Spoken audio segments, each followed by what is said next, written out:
This is ProBlogger. Hey there and welcome to episode 187 of the ProBlogger podcast. My name's Darren Rouse and I'm the blogger behind ProBlogger.com, a blog, podcast, event, job board and a series of ebooks all designed to help you as a blogger to grow your audience. But first to start your blog, to grow your audience, and then to create some amazing content that's going to help people to improve their lives in some way. That's going to make the world better, but also hopefully be sustainable for you to build some profit into your blog. You can learn more about ProBlogger and all that we do over at ProBlogger.com. Now, in today's lesson, I want to talk to you about written content versus other mediums, other types of content. And I want to respond to a few questions that I've been getting lately about which medium is best to focus upon and if there's any future in the written word. Is the future of written content dead? That's a question I had a few times at Social Media Marketing World last week, and so I want to address it in today's podcast. You can find today's show notes where I will have some further listening, some further reading over at ProBlogger.com/podcast/187. Now, before I get into today's show, I have been hinting over the last few episodes that I'll have some news for you about this year's ProBlogger events in Australia and the USA, and how you can get some early bird tickets to both of those. And so today I'm pleased to announce what we're doing. I'm going to give you some further reading if you are interested over in those show notes. But if you're in Australia, we're running two events this year. We've got Pat Flynn coming out to speak from Smart Passive Income. He's coming out to Brisbane and Melbourne on consecutive weeks. So Brisbane is the 29th and 30th of July, and Melbourne is the 5th and 6th of August. There's two options for tickets in both of those cities as well. So we're doing two-day events, as you'll know. The first day in both cities is a single stream day with 7 sessions. And Pat, myself, and some other special guests will be teaching you on the topic of monetizing blogs. We're going to be specifically talking about the different models that you can do, some content tips, some traffic tips, some engagement tips, and a little bit about conversion, making the money from all of that stuff. So that's the first day. It's everyone in the same room. We'll have 100 plus people on that day, potentially even more. And then on the Sunday, the second day, there's an option to upgrade your ticket to come to a mastermind day. And again, these will be with Pat, myself, and some other experienced bloggers. It's going to be limited to 32 people for that second day. So we'll give you an opportunity to really drill down into your blog, into your business, to talk to Pat, myself, and some of these other experts that we're bringing in to strategize, to plan, and to really brainstorm what it is that you need to do to grow your business. So much more intimate kind of thing. So those two cities, Melbourne and Brisbane, that's the format. We'll do the same thing in both events with slightly different speakers in addition to Pat and myself. Now, I have to say, the Melbourne Mastermind is already sold out. It sold out in a few hours when we launched it. But there are, as I record, there's still a few tickets left for the Mastermind in Brisbane. And then there's plenty of tickets for day one of both of those events. We should be able to accommodate most people who want to come to those first days. So if you're in Australia, check out ProBlogger.com/events. ProBlogger.com/events, and for the next week or so, you'll get a $100 early bird discount on both types of tickets there. Now, if you're in the US, as I know about half of our listeners are, I'm co-presenting or co-hosting an event in Dallas in October. It's the 24th and 25th of October, and it's in partnership with some friends of mine called the Digital Collab. And we're calling the event, it's kind of a partnership of both of our different businesses, and we're calling it the Success Incubator. And again, I've got a link for you on that as well. If you go to ProBlogger.com/success, ProBlogger.com/success. There's a $50 discount at present for early birds.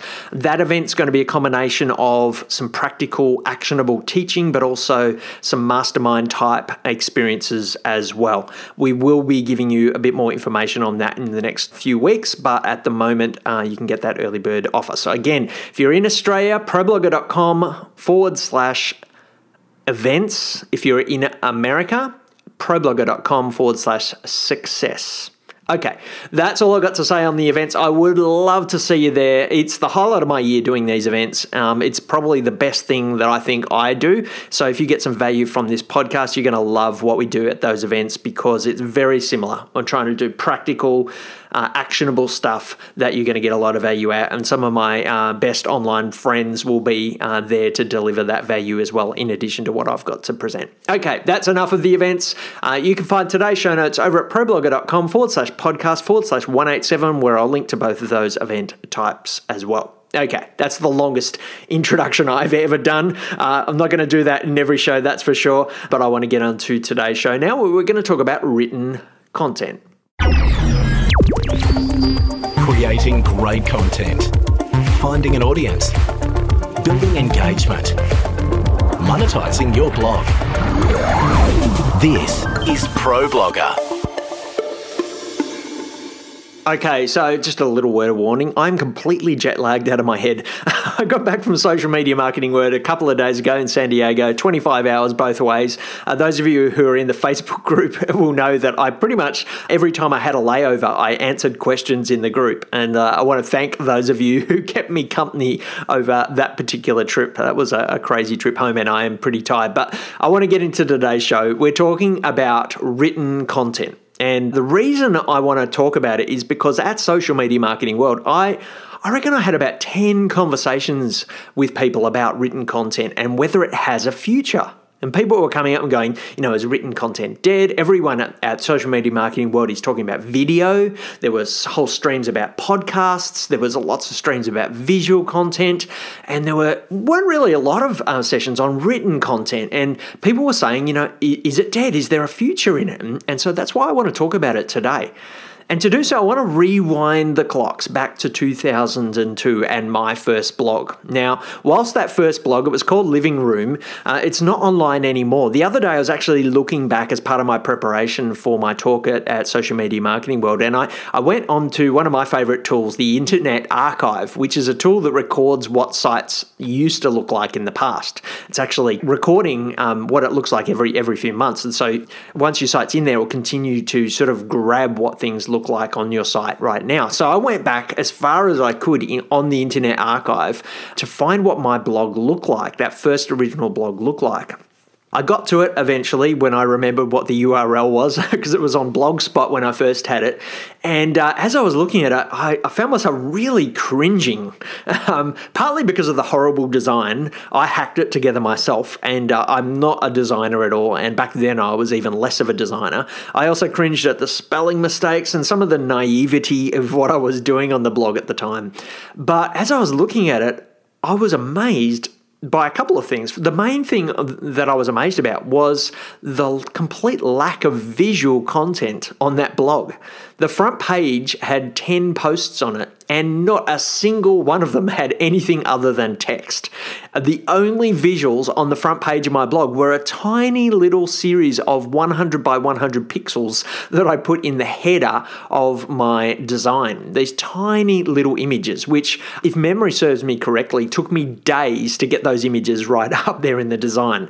So that was the only visual on the whole site. Every blog post I had was text, and it really, to me, stood out as being very different to what my blogs look like today. If you go to my blogs today, ProBlogger, for instance, you'll see there's video on the front page and on key pages around the site.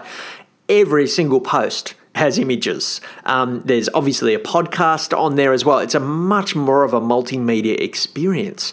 Now, back then in 2002, I didn't use images or any other mediums at all for a number of reasons. Firstly, people just didn't do that back then. I do remember a few bloggers who were doing visual stuff, but really not many at all. Most bloggers that I was reading were doing purely text as well. Dial-up internet, that's what I was on at the time in 2002, so that made it hard to upload images. I remember, trying to upload an image at one stage, even those 100 by 100 pixels, it was really slow to get them up there. And then anytime that I did start to do images, I would get pushback from my readers, because some of my readers were on dial-up as well, and they really didn't like it when I did use images. I don't know if you remember those days when you would load up a website with images on it, and the images would load line by line. It would take, if it was a big image, it would take 5 or 10 minutes to see the images. And I guess the other reason that people weren't doing multimedia, video and audio in particular, was that the tools to do that were pretty primitive back then. This is pre-YouTube. This is pre-iTunes. And the tools to make that type of content were pretty primitive as well. So it was possible to do it, but it was pretty hard to do. So things have changed a lot since 2002 when I started blogging. Today, not a blog post goes by on my blogs where there's not at least a single image. It's a rule I have. We have to have an image in every post. And then, of course, I'm doing a weekly podcast. We're doing live videos over on Facebook and embedding some of those into content on the blogs as well. And playing with different types of mediums, some infographics and other visual content as well. The web today is just so much more visual, and the tools at our fingertips are so powerful. The fact that I can get my phone out and go live onto Facebook is just amazing. It's so much easier to create content, to edit that content today. And there's this expectation amongst our readers today that if content isn't at the very least visual, then it's often seen as second rate. So as a result, we're seeing a lot more bloggers shifting their attention to audio, to visual, to live content, and sort of visual content as well. And as a result, I'm starting to see some of my friends shift away, or at least decreasing their reliance on the written word. So hence, the question I've been getting this year at Social Media Marketing World, is the future of text, of written content, gloomy? Is written content dead? Now, I don't think it is. I really don't think it is. What I think's been happening over the last 5 years is a needed realignment to get the balance right between the different mediums.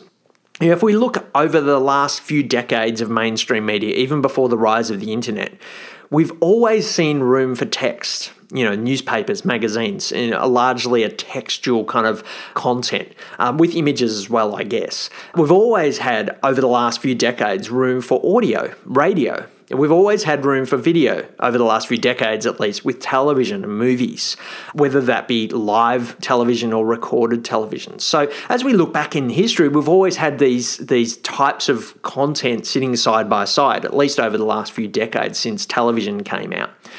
So we've always had them sitting side by side, but there have been periods of time where certain mediums have dominated, and we've seen the rise and the fall of different mediums, but none of them have ever completely died off. And over the last decade, we've seen, of course, a massive shift to the internet. Now it's so much easier to produce all of these different types of content on the internet. In comparison to 2002, it's so much easier to do video. And so I think what's been happening as we've seen the rise of audio and particularly the rise of video is just a realignment. I actually think it's going to balance out, and we will see a place in another few years where these 3 different types of content, or 4 different types if you include visual, sort of sit side by side. So at the moment, it does seem like video is everything. We're seeing, Facebook putting a lot of time into video as well. But I think things will balance out again, particularly with the web getting faster and faster and more of the world getting access to fast internet. We're going to see things continue to rise perhaps for audio and video for the next little while, but written content's not going away.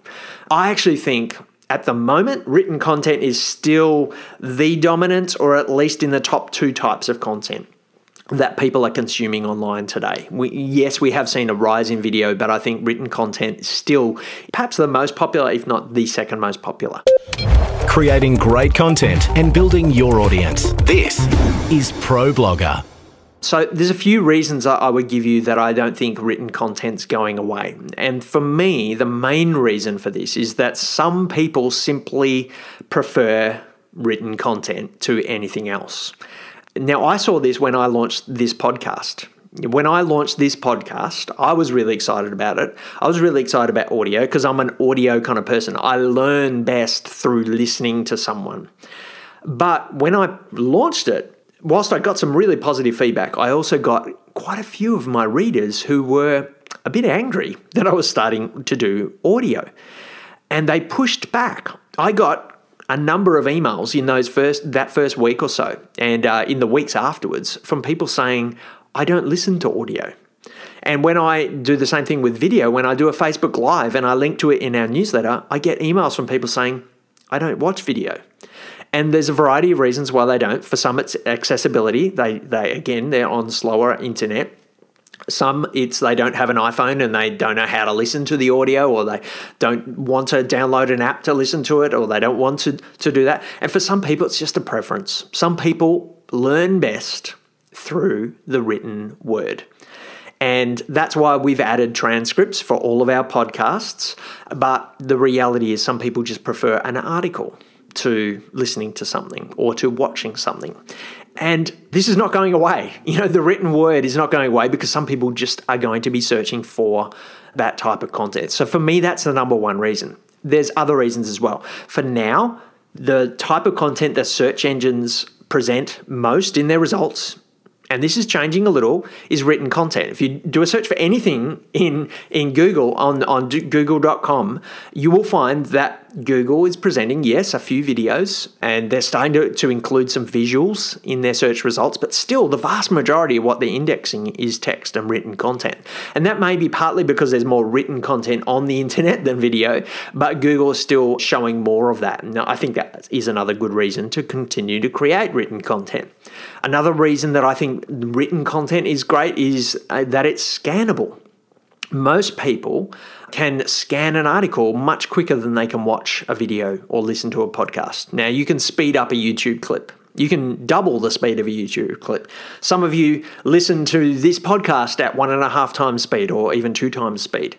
But there's only so far you can speed up listening. And it's very hard to find an exact moment in a podcast. You can't scan it and go, yeah, that bit looks interesting. I'm going to just go straight to that. Same with video, unless the creator of that video or audio goes to the effort of marking when things happen. They do timestamps. In most cases, written content, you can take a quick scan and go, yeah, I want to read that section. And that's another advantage of written word. And yes, we'll see some changes in this. We'll perhaps see Google indexing video and audio in a better way that helps people to be able to sort of scan it and find the right bit that's relevant for them. But for now, written content is the best in terms of that. Text also allows you to really comprehensively cover an idea. Now, of course, this can be done in other mediums too.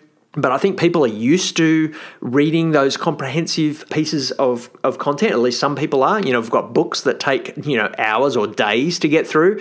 My last holidays, I read a book that took me several days to read. So that really long form content, people are used to. They have the mindset that they're willing to really invest time into reading.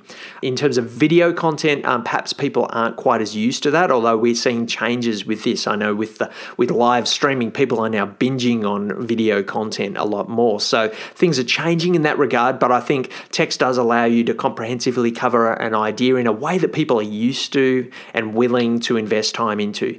Text is still perhaps the most accessible type of content for many people today. In terms of internet speeds, we do see some parts of the world that are on slower internet speeds than others, and text opens up a way of communicating with those people. I think text builds credibility. I'm not saying video and audio don't, but I think it does build credibility. People are impressed by the written word. Written content is also really easy to create, and this is another advantage for the written word, I think. Whilst it's very easy these days to create and edit video, it does take more work to get that to a final point where you can publish it. And it's something that takes a certain level of technical expertise, and as compared to written content where you can open up a WordPress document and type it straight in, and then you can edit it on the fly as well. And you can even go back and edit it once you've already published. And I guess that's the other advantage of text for me. In comparison to audio or video, once it's published, it's really hard to go back in and edit it. And sometimes I'll be listening to my own podcast and think, oh my gosh, I can't believe I made that mistake. And I could go back and edit it, but it would take so much more work than it does to edit a blog post, for example. So look, there's a variety of reasons why I don't think written content's going away, either from a consumer standpoint or from a creator standpoint as well. How to build and monetize your blog. This is ProBlogger. Now, I'm sure other people would give me some other benefits of written content. And if you've got any, that I'd love to hear them in the comments over on the show notes or on the Facebook group. But I do want to say I'm not arguing that it should be the only medium. I'm not arguing that written content is the best medium even, that everyone should be creating it even. But I just want to emphasize that I don't think it's going away. I see a lot of hype about how video is going to be the only thing that we consume online, and I personally don't see that day coming. I actually personally think I will always listen to podcasts. I prefer audio. There's certain types of content I prefer to read. I don't have all day to sit and watch videos to find the snippets that I really need to learn about. I want to be able to scan content. And so I don't think written content is going away. And whilst I've just argued the case for written, I think there are also some real benefits of having other types of content as well. I guess the way I look at it is it's like a tool belt. I want in my online content creation to be able to pull out written content, to be able to produce video, to be able to produce audio, to be able to produce visual content at the right time. Each medium has its strengths, and to be able to create them all enables us as communicators, as online entrepreneurs, to communicate more effectively at the right time. For example, let's just go through the different types of content. I've just argued the case for written content, but let's think about visual content. Visual content is really good today. Obviously, it's a very visual web, but what I found is the visual content helps you to get shared. It helps you to get exposure. It helps you to become known. People share visuals on Pinterest, Instagram, Google Images help us to become known and found through visual content. So creating visual is really important because it helps us to become more known, it helps us to become shared. Video is great also for being found. We're seeing video coming into the search engine results more and more. But for me, the strength of video is that it helps us to be liked. We talk about visual content helps us to be known. I think video helps us to be liked. It shows who we are. It shows people our expertise. It shows people our sense of humor, our delivery style. It helps us to become liked. It helps us to build credibility. It helps us also to illustrate ideas and processes in a way that text sometimes struggles to do. To be able to show someone, this is how I do something. That's something that you can do in text, but it's so much easier sometimes in video. So video is really good in that. For me, audio, the strength of audio is it's incredibly personal. I lost count of the number of times at social media marketing world that people came up to me and said, I feel like I talk to you every week. I feel like we have conversations. I feel like I know you on a deeper level. And there's something very intimate about, putting earbuds into your ears and listening to the voice of someone. It helps people to make a connection with you on a really deeper level. It helps people to build trust with you. We often talk about, people want to know, like, and trust. We want to be known, we want to be liked, we want to be trusted. Now, for me, if you're using these different types of mediums, it enables you to be known, to be liked and trusted, particularly if you bring these different types of mediums together. So I guess what I'm trying to say here is there's real advantages of text, but there's also real advantages of these other mediums as well. And if possible, gather as many skills as you can in these different areas, because something very powerful happens when you bring those things together. Now, my friend Colin Gray, he spoke at our Australian event last year, ProBlogger event last year. He has a blog, a podcast called The Podcast Host. And at last year's event in Australia, he talked about something that I'd never heard anyone talk about before. And he called it content stacking. Content stacking as a way to communicate more effectively. He talked about designing a series of content or a season of content that takes people through a number of pieces of content, or a number of different types of content. So he talked about bringing written word, podcast, video, visual content together to create a stack of content that leads people through a learning process. I think it's really an interesting idea, and ever since I heard him talking about that, it's something that I've been wanting to do more and more often. I'll link in the show notes today an article that Colin wrote on that particular topic. In fact, it's actually a series of articles that he wrote on that topic, and I've really been digging into that series. And on ProBlogger, we're going to be exploring content stacking a little bit more in the coming months. You're going to see us roll out some content that is stacked. It'll take us a couple of months to get it together, but you're going to see us put together some content that's written content and audio content and video content and some visual content as well that will walk you through a process over on ProBlogger. It's something we're putting together at the moment. We'll present it almost like a course, but I could see it being done on a blog as well. So I really encourage you to really grapple with bringing the different types of content together, but don't throw out written content. Is written content dead? No way. Keep creating it. There's so many reasons to do it. Should it be the only type of content you create? This is really going to come down to your goals, but I think most bloggers today should be mixing their mediums. They shouldn't be just creating single medium blogs. I still think there is a place for single medium blogs. You know, someone like Seth Godin is a great example. Seth Godin is a gifted writer. He writes really well, and his articles are short, they're punchy, they're succinct, but they're powerful. And I think he presents those articles in a really way. He's a gifted writer, and so that's all he does. You go look at his blog, it looks like my blog did in 2002. There's no images on it at all, apart from in his sidebar. You know, he's got his bald head and his glasses, part of his brand. But really, the vast majority of the content he's creating is written content. So it can be done that you just focus on one medium. You know, if you are an amazing writer, write. If you're a gifted video maker, go with video. If your audio is your skill, be a podcaster. There's no rules. You can focus on one of the mediums. But I think most bloggers today are bringing these different types of medias together. But don't give up on the written word. I guess that's my message for today. Don't give up on the written word. It still does have a big place on the web today. You're listening to ProBlogger. Now, if you want to listen to a little bit more, explore some of these things a little bit more, I've got 2 podcast episodes for you to go back and listen to. There's firstly episode 97. I talk about embeddable content. And I think this is the easiest way to get multimedia onto your blog today. Some of you are listening to this and going, yeah, I do written word, but I don't know how to do visuals. I don't know how to do video. I don't know how to do audio. The easiest way to get those different types of mediums onto your blog is to embed content that other people have created. You go to YouTube and find the best video possible. 99% of those videos on YouTube you can embed onto your blog. The content creators want you to embed that content on your blog. And this is the easiest way to get these different mediums onto your blog alongside that written content that you've created. So if you want to learn more about embeddable content, go back and listen to episode 97 of the ProBlogger podcast. It's sitting there in iTunes, or you can go over to the show notes as well. And I talk about some of the different types of content that you can be embedding onto your blog.